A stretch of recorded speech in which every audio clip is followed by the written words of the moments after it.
I do want to first of all say that this video will be about Snake, but before we get into Snake and their history and the unique things about them, I do want to say that the top LPL landscape has changed a little bit in the past couple of weeks, and by that I mean when I originally set out to do this series, it was going to be an LPL top 4 series, and I already covered LGD gaming, because I felt that after LGD, the teams within LPL hadn't really developed a strong identity or a way that this player understands that his role within the team is this.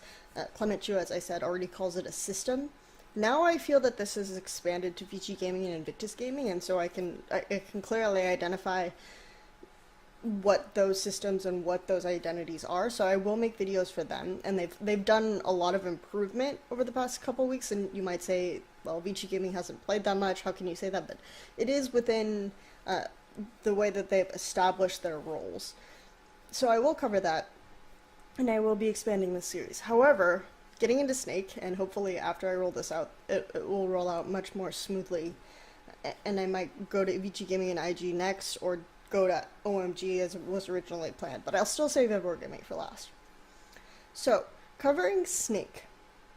The thing that I find unique and interesting about Snake is the fact that if you look at the other top teams, you see very talented players kind of leading the charge on this roster, or as the stars, or the main carry, or the shot callers, or something. If you go down the line, there's either a top 1 in his role, or maybe a top 2, or a 3, or a 4. I feel as if Snake doesn't even have any top 4 players within their roles. And this might be a controversial statement because I know a lot of people rate Crystal sort of highly, but I don't really. So when it comes to raw talent, I don't think Snake has that much, but the thing that makes Snake really good is the execution of their team design is really strong. And it's kind of been figured out a little bit as time goes on, but that doesn't mean that it wasn't really great and it didn't carry a lot of momentum in the first place. So I will cover that in more detail. Now, referring to Snake, going back, the organization is relatively new. It's not as new as Edward Gaming, but it's going to be newer than all the other teams that I'm going to cover. They were established in September of 2013. Originally, there were 2 rosters. There was the Snake Q and the Snake S. And they didn't have a lot of success individually. Snake Q failed to qualify for the LSPL Spring, despite people speculating that there were a lot of success. The rosters were consolidated into Snake Q. Snake S was kind of dissolved. Snake Q, after they failed to qualify for the LSPL Spring 2014, a lot of people speculated that they should have, as I already mentioned, but their owners bunkered down, kind of said, we're really going to do this. They sent the team off to boot camp in Korea, and this is something that isn't 100% confirmed, but this is what a friend of Flandre's, who is a popular streamer, sort of informed the community that they all disappeared off solo queue. No one really saw where they went, but it was suggested by the popular streamer that they were all sent to Korea to boot camp. And when they came back after about a month, and you have to think these are really, really young players, and this is the funny thing, because you have Flandre, who at the time was speculated to be 14, now people say he's 16. When China, ages are kind of relative. The minimum age for LPL is supposedly 16, so we'll just go with the fact that he's 16. And then you have Crystal, who's also very young. It's an extremely young team, not just as an organization, but as a team itself. So you have to think these players were just like shipped off to Korea. You know, have fun, guys. Play some solo queue, maybe do some scrumming. But they came back, and after a while, they were all like top 10 or top 20, really high in Challenger Chinese Ionian server solo queue, Ionian server being the top server where all the pros play.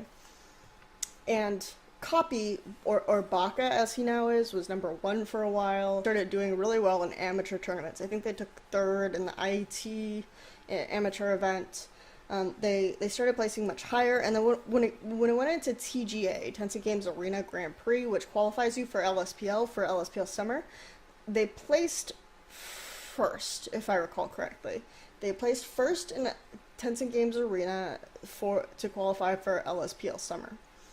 in qualifying for LSPL summer, they had a little bit of a shaky start. Their roster hadn't really established much of an identity. It was kind of just Flandra solo carrying people. Flandra at the time was a really good top laner, known for his crazy kind of carry picks. He would just play Fizz top or sometimes Riven, things like that. But definitely a lot of Fizz. People started banning the Fizz against him.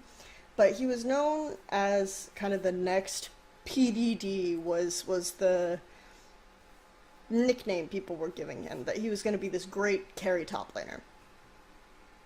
Of course, when you see him play in LPL, he doesn't really play like that. But that was how the team sort of functioned for a while. But then Kog'Maw had this huge resurgence, right? So Crystal started playing Kog'Maw. And the thing about Crystal is he tends to overextend in his positioning a little bit. And so Kog'Maw was good because even if he didn't do so well initially or in lane, he would eventually farm up to 6 items and get to this point where he could just maybe even two-shot people. So you had this carry top laner who was really good at split pushing. And if you know anything about LSPL meta, it's very much win lane, kind of win game. So after a while, Snake was this team that was using some strategy, and there were very few teams that were really utilizing strategy well, like the top 4 or 6 or something out of 16 were using strategy, and they were good at the split push because it would draw attention and it would split teams apart very effectively. And Flandra could just split push forever. Reborn was really good at sort of waiting out and camping alongside the lane, making sure Flandra got ahead so that he could just split push forever and distract people, pull things away, while Crystal farmed. So Snake had really long games in this period. Then you had Baka, or Copy as he was then, in the mid lane. He played a lot of Ziggs. He never has been much of an assassin player, but he's good at a specific select few of mages at any given time, and as we've seen the 5.6 Ziggs buffs, he'll have kind of the Xerath and the Ziggs to go back on, so that will help Snake a lot. And then they had Crystal, who was called Fan to Fan at the time, and Colin. So the lane with Colin and Crystal works very similar to the lane with Crystal and Ella, except I think Ella has better vision control. And I don't know, I think Ella is a very strong player overall on the team. If I did have to give like a star, extremely good, ranked high among the list of supports in LPL, probably Ella. Colin would protect Fan to Fan, make a lot of the plays, play a lot of Braum, be very protective in that sense so that Crystal or Fan to Fan could farm up and get to this point where he could just two-shot people on like Kog'Maw or Tristana, and he played a lot of these hyper carries. It was always this hyper carry style. He might end with a lot of deaths, but he would get to this point where he could just kill people. And that was sort of how the team worked.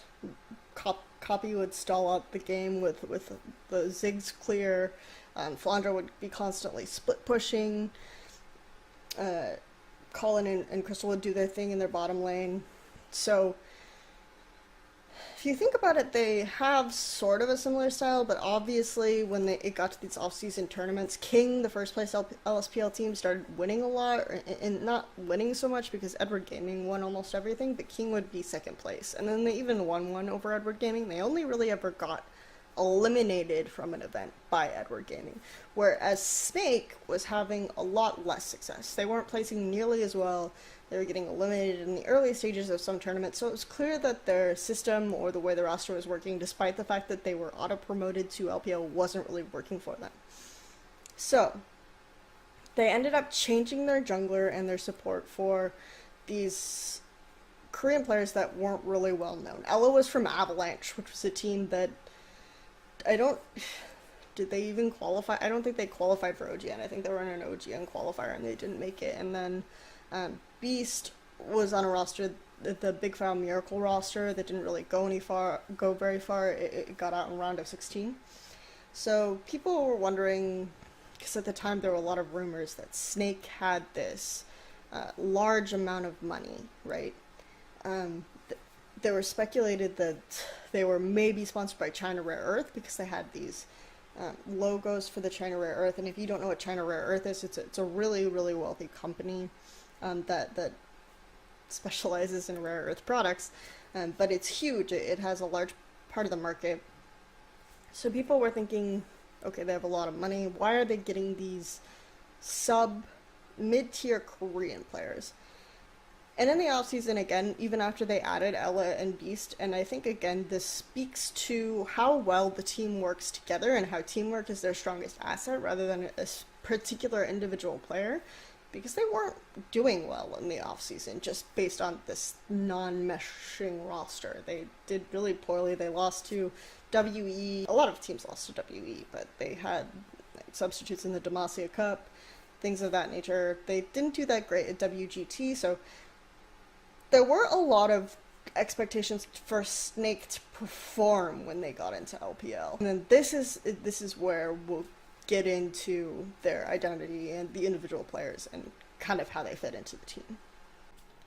So we've gotten to the point where we're talking about spring LPL 2015. And the easiest way to go into how I see this team, first of all, I'm going to say that the way that LGD was characterized and the key to their success, the way I kind of explained them before, was the wave manipulation and constantly getting those sideways pushed. For Snake, it's very much about terrain control and picking fights in very specific controlled areas using compositions that rely heavily on zoning and team fighting. That's Snake's kind of win condition there. They have one composition it's an exception, but they still, in those cases, they use the terrain to execute and get the snowball rolling. To get into how they made this transformation from the split push, sort of very little peel on crystal kind of style, we're going to talk about, first of all, Flandra's transition. We talked about how he always used to play the split pushing carries. The 1v1 would duel you. He'd actually do well in the 2v1 and actually be able to sometimes be able to kill a couple people. We've seen him play Cassid in a couple games. He did okay, but really what they've relied on for him is the zoning type tank. He's become a frontline player, and in this role he doesn't really stand out much. And this is when I get to the part where I talk about how each player in their particular role is probably not the best in their role. Flandra doesn't really, he's just kind of an okay frontliner. He zones very well, and within the role that he has, he performs very well, but he's not going to do the crazy carries. He's not going to be even one of the best zoners. Like, Koro is probably the best zoner in LPL.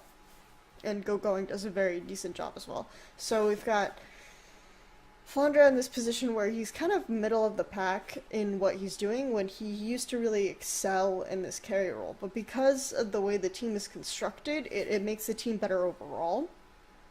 In the sense of, so a little more background on Flandra. Used to go by St. Kundro because he was a very good Lucian player on this team of popular streamers, and he would get most of the kills. This very selfish kind of attitude, you would think, very young, immature. So in this way, he's developed into this guy who's very much about the team, very much about zone control, team fighting, picks Maokai a lot. Maokai is one of their biggest power picks. They've won 7 of the 11 games where they pick Maokai. Of course, Maokai right now is just really good. So, but because of the zoning ability, he's got like a 4.6 KD, and Maokai is still not that great. And over time, Flandra's job has kind of become, if you're a TSM fan, like the Dyrus. He gets sacrificed a lot, and he gets dove frequently, and we'll get into that in more detail. So that's how I would describe how this team has come about, is they've taken these roles and very carefully crafted them, even if the player might not necessarily shine the best in this way, but for the team, this is where they've gone for it. Same with Beast. We've seen him play Nidalee and Rek'Sai, and he's actually pretty decent at those champions, but he'll pick Nunu all the time. They've won 9 of their 10 Nunu games, 8.8 KDA. I think Nunu is probably their biggest power pick because of how much zone control it provides. It gets banned a lot against them, even now. Jarvan, also a very big power pick for them, though banned a little bit less. Like, Nunu is still relevant, but Jarvan, because they fight so much with the pick, the armor changes felt a little bit more, so it hasn't been as effective for them. So you get this idea that these two players are often cast into this frontline role on the team. And before, the way the team used to operate is they would have the map almost divided, where they would have the two Korean players kind of control both the vision and the zones on the two sides of the map. So you would have Flandra and Beast on one side of the map, and Beast would make these invades on that side. He would control the jungle because he could rely on Beast to do fairly well in lane. Flandra to do very well in lane, so Beast would make invades on this side, and he'd play much more aggressively on this invading Nunu. And then in the bottom side of the map, you would have Ella warding really well around the bottom lane so that Crystal could farm effectively without the ganks. And you would have Baka, who get the Xerath pick actually fairly regularly. Xerath, they've won 12 of their 14 Xerath games, 5.5 KDA on that champion. He would play the Xerath, and he would stall at the lane. He would be able to also use it as a zoning mechanism. Again, you're thinking about these really great champions they have that poke, and they create this massive threat zone. Like, Xerath has one of the biggest threat zones in the game, right? So he's able to stall out the game so that Crystal gets farmed, able to use this poke to create a zone with that champion. It's why it's a very effective choice for their compositions. You kind of get this idea, and then Ella chooses all the time. She plays a lot of Janna. Excuse me, she. I say she because Ella is a very feminine name, but it's obviously a male player. Plays a lot of Janna. 14 of 18 Janna games won 5.28 KDA. So they do very well with these particular picks, and they'll almost pick them every time they're up. This is starting to change because Snake is beginning to realize that people have figured out their playstyle, and they can't always succeed with these picks. IG, we'll talk a little bit about later, has picked a composition that counters like their preferred style of play very well. Pieces come together and they create this very, very nice zone control composition, and I'm going to show you a clip of how they use terrain and how this team fighting usually works. This fight begins with the two teleports going in, and Flandra teleports to that ward very deliberately, so they immediately grab the front line on top of Pawn so that Crystal can begin with the first kill. Meanwhile, they're grouping around. Beast tries to use the absolute zero here to ward them off of Baka. It's a very common way they use that ultimate to zone away from the carries. But EDG regroups, goes around. Still, they use the terrain to their advantage, and though Crystal is not necessarily positioned far enough away, they have enough peel with Ella and Flandra to pull people off of him. So that's a very common place for a Snake to take fights. They like to use it a lot. The blue area just above Dragon. In fact, I think most of Snake's successful fights take place in that area. They love to take fights around Dragon to set up that way. They used to use the Rumble Equalizer. Flandra used to play a lot of Rumble early on in the split. They've used the Absolute Zero on Nunu to create these choke points. They love the Jarvan ultimate, the Maokai ultimate, just any of these AoE zone creating abilities to, of course, Janna, right?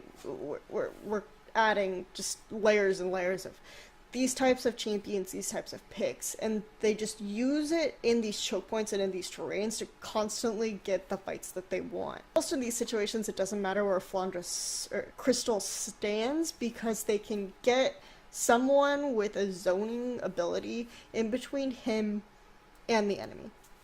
This is a very effective way to compensate for one of Crystal's flaws, and this is why I don't rate him in the top 480 carries, even though a lot of people do, is because you can see in a lot of situations that he does have questionable positioning, and he overextends in quite a few cases. These two short clips aren't meant to bash Crystal, they're just to show some of his questionable decision making where he overextends. Here we have him with the Lulu Whimsy, and he immediately gets jumped on. This is an early game. This isn't a Juggernaut composition. There aren't a lot of shields. He really shouldn't have been there. And then in this case, Cacao ultimate almost kind of protects him, but then he chooses to flash through it, and IG immediately jumps on him. Will fall, but Rookie is still alive, and he...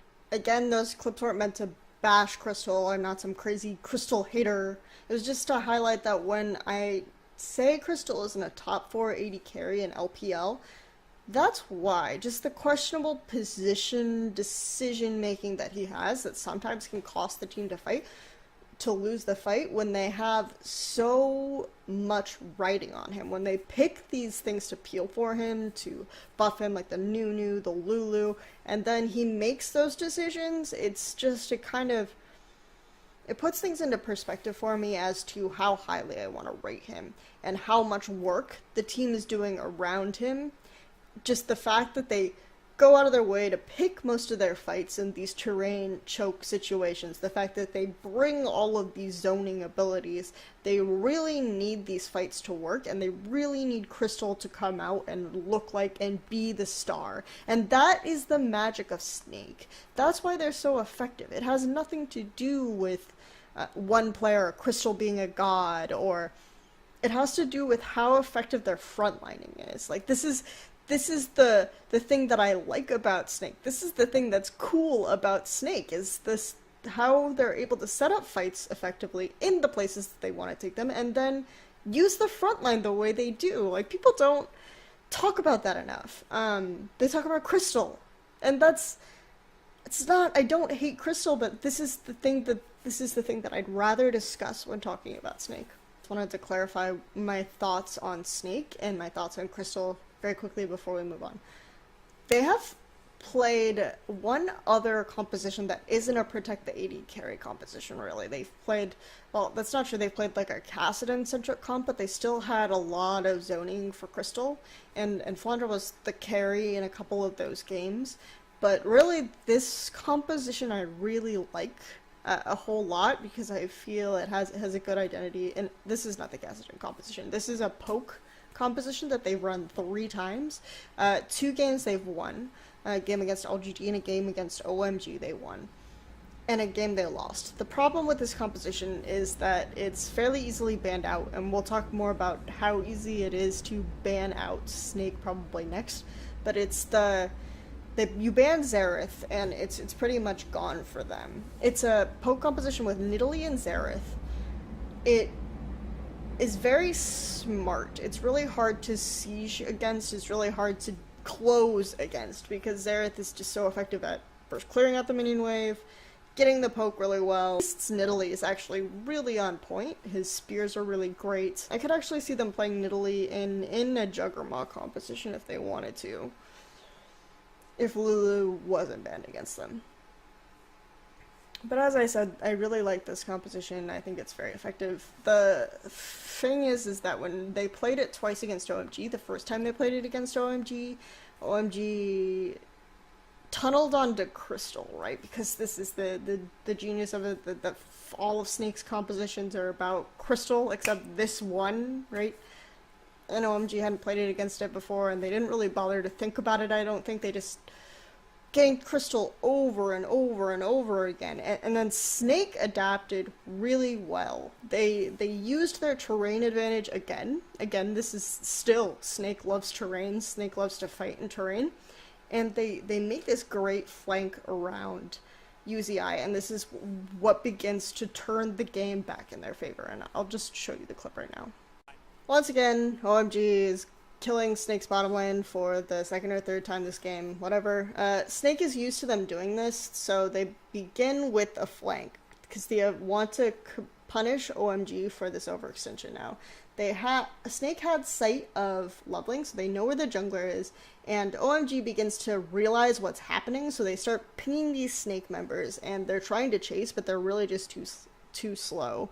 Snake has members approaching from both of these chokes in this terrain that they love to fight in, right? And then Flandra locks down UZI, Baka and Beast kill him, which snowballs the primary members of this composition that they need, and then after that, OMG is just really scattered, and Snake cleans up.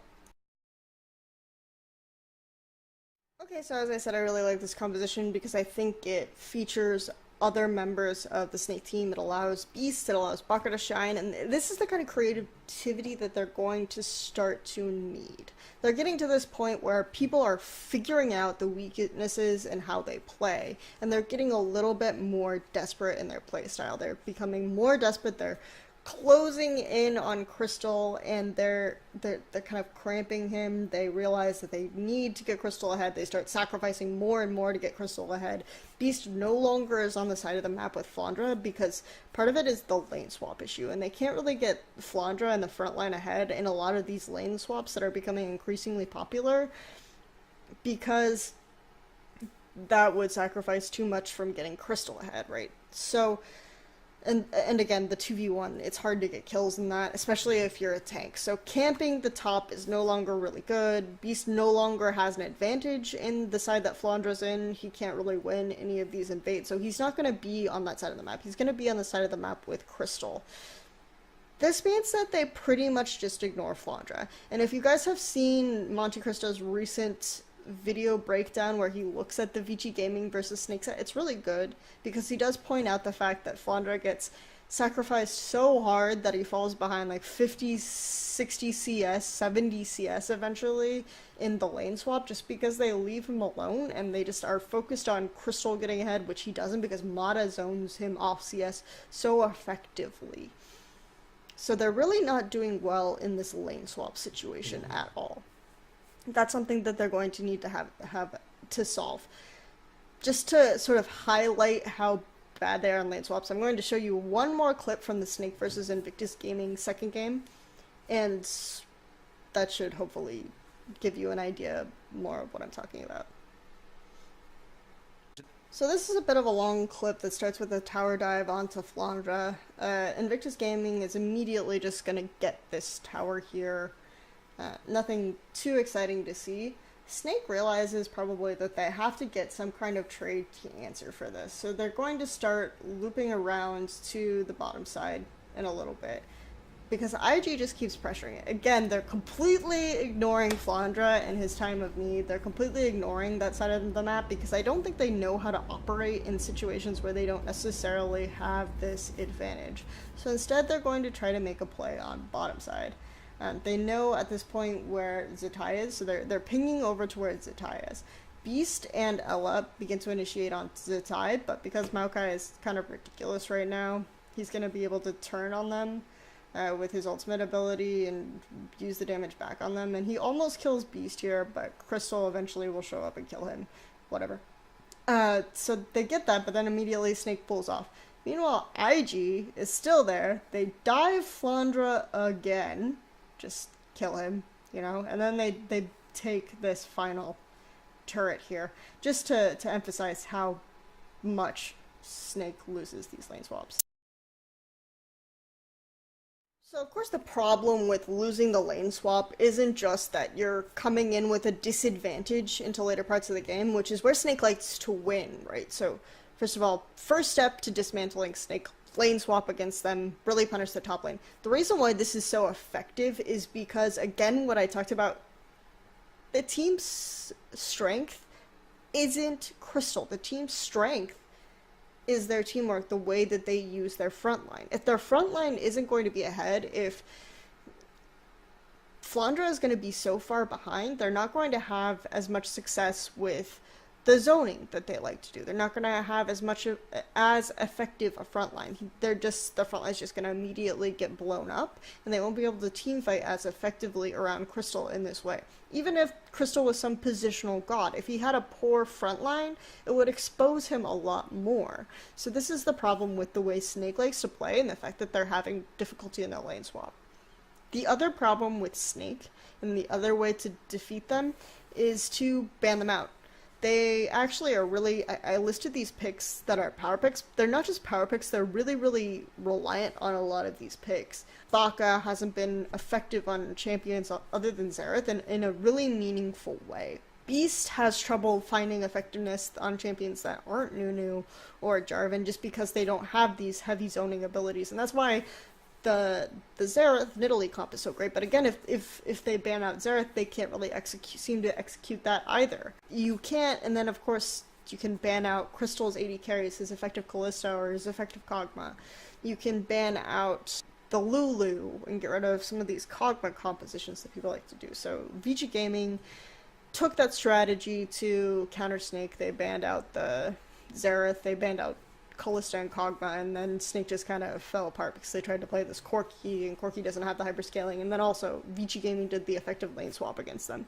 Invictus Gaming let them have the compositions they want. They let them have the Lulu Cog. They did ban the Xerath, but they let them have those picks, and then they just picked a composition that countered Snake so hard. They picked the Vayne to get through the extra health from the Lulu, from the Mundo frontline that was applied, the shielding, and they picked more of a mid game so that they could force fights earlier. So after they got some advantage in the lane swap, they immediately start forcing fights and counter Snake's composition in this way, because they also have the Jarvan and the Victor in the clip that I showed you, which locked down very effectively.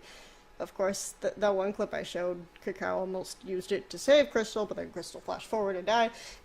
You get the idea, though, that was really effective against them. So in these two ways, we've kind of seen Snake exposed. Even with their poke composition, G lost that first game because they didn't really understand what they were playing against, but the second game they came with the hard engage, with the Jarvan, with the Lissandra, and even though it took them a while to close out because they had like Janna, Maokai, Xerath, things that are going to stall really well and zone really well, and they needed to get that hard engage, and they needed to be very patient, so it took them a while, but you can counter these compositions Snake has if you understand them, if you can expose them.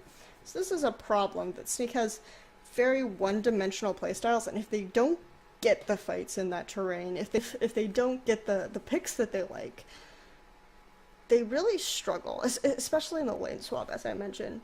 So that's going to be a big problem for Snake going forward, and I don't want to, this is something that we sort of foresaw from the very beginning of the split, but I don't want to say that that makes them a bad team, because again, the fact that they are able to get so far with these limited compositions, with these players who can get outplayed, and in the Xiaogu set and Demacia Cup, we saw them lose lane, right? They just systematically lost lane because their players aren't really skilled, their players aren't exceptional, right?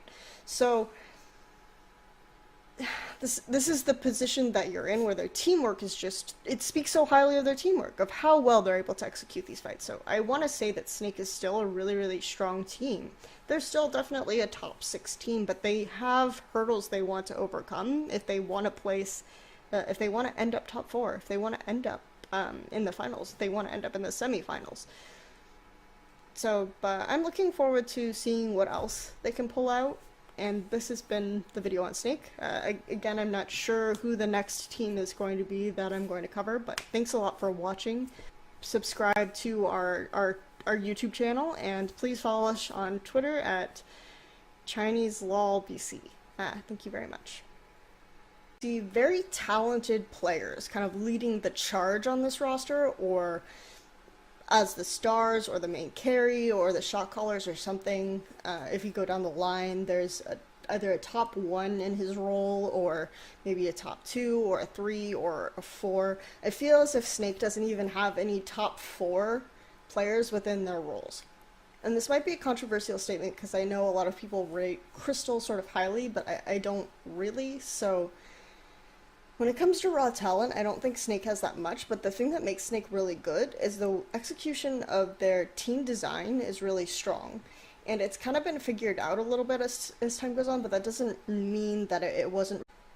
I do want to first of all say that this video will be about Snake, but before we get into Snake and their history and the unique things about them, I do want to say that the top LPL landscape has changed a little bit in the past couple weeks, and by that I mean when I originally set out to do this series, it was going to be an LPL top 4 series, and I already covered LGD Gaming, because I felt that after LGD, the teams within LPL hadn't really developed a strong identity, or a way that this player understands that his role within the team is this.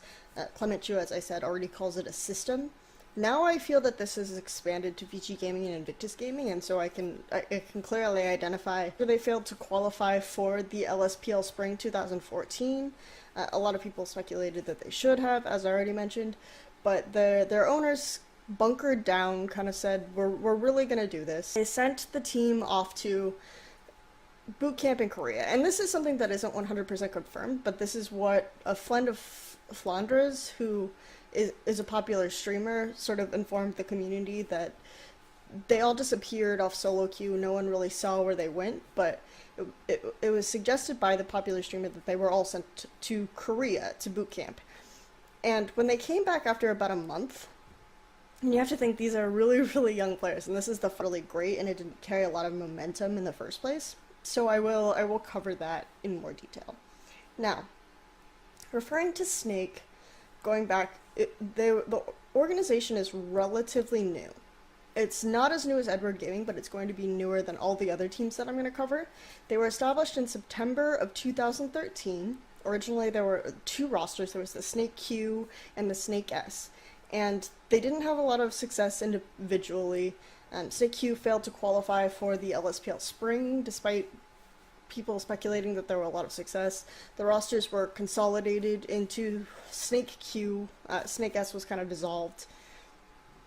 Snake Q, after what those systems and what those identities are, so I will make videos for them, and they've done a lot of improvement over the past couple weeks. And you might say, well, VG Gaming hasn't played that much, how can you say that? But it is within the way that they've established their roles.